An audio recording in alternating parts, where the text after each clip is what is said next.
Taleb from UC Berkeley, and she has been working in Professor Eric Carlos's lab this summer.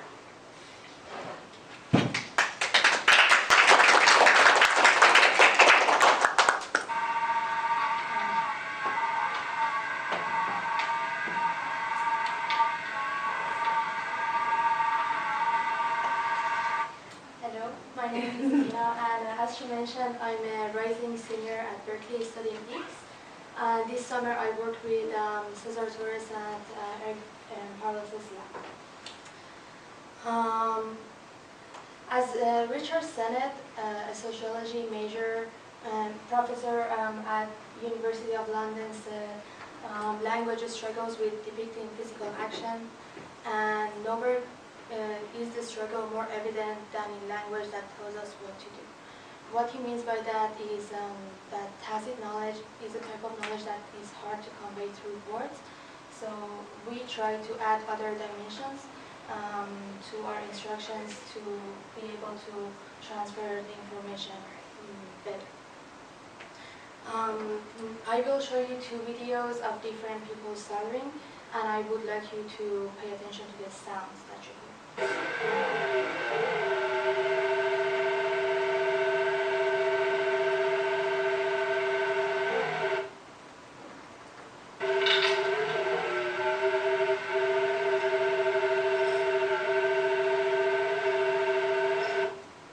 So as you heard, there were two different sets of sounds doing the same task.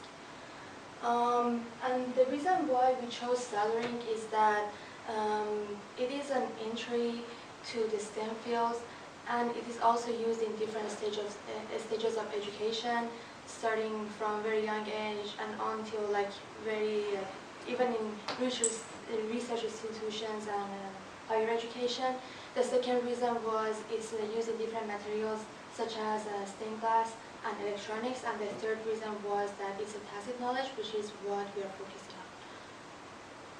on. The questions that we were facing, the first one was on what are the instructional principles that can help us better the education.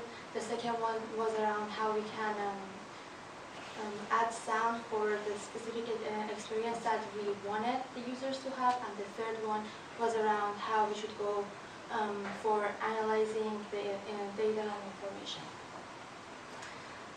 From this same book from Richard Sennett, we extracted four principles for instructions. The first one is that they have to be concise.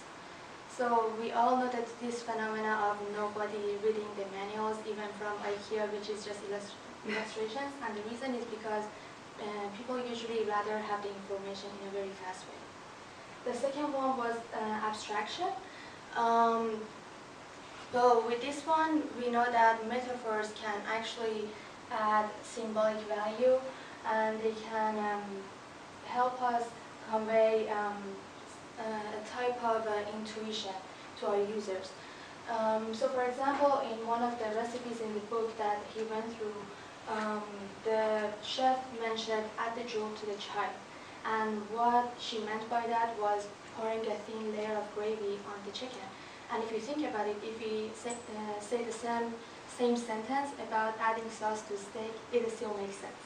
So by abstraction, you can actually transfer what you learned into some new concept.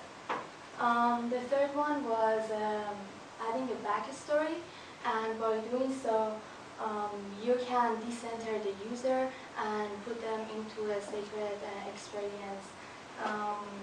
As an example, like listing tilapia as an ingredient would be very different from describing the experience of going to a fish market and actually picking a tilapia. And the fourth one was sympathy. By putting an instructor can put themselves into the novice user's shoes by going through the experience they had when they were first learning something.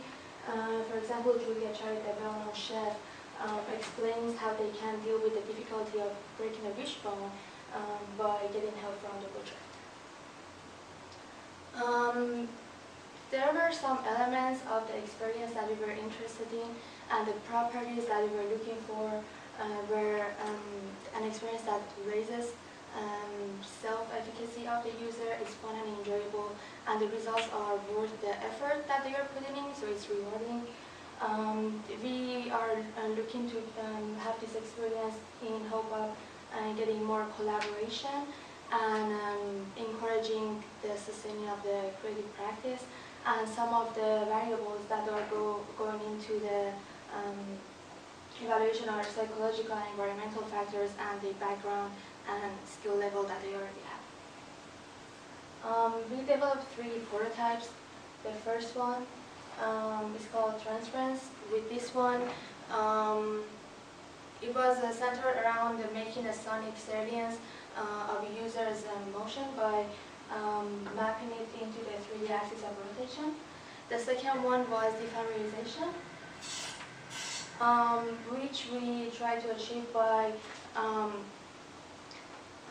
exaggerating the natural occurring sounds during the soldering session.